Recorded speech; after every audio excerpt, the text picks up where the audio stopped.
Hi, this is Jessica. Today I'm going to show you how to use the command line to commit changes to a Git repository and then push those changes to GitHub. So in my class repository for 594, I recently added our script related to topic modeling for the web exercise. I want to commit these changes and push them to GitHub. So first I'm going to open the command line by going to the start icon and typing cmd. Now I'm going to change the directory to my repository.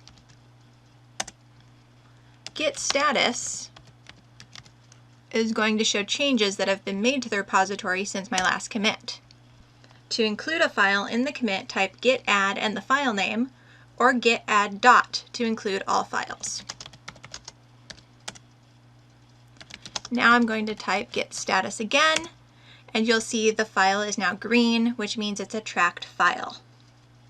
To commit the change, I'm going to type git commit and my message. I'm just going to say new lab 7R script and then hit enter. Once committed, the change can be pushed to GitHub. I'm going to type git push -u origin master. I'm going to be asked for my GitHub username and password.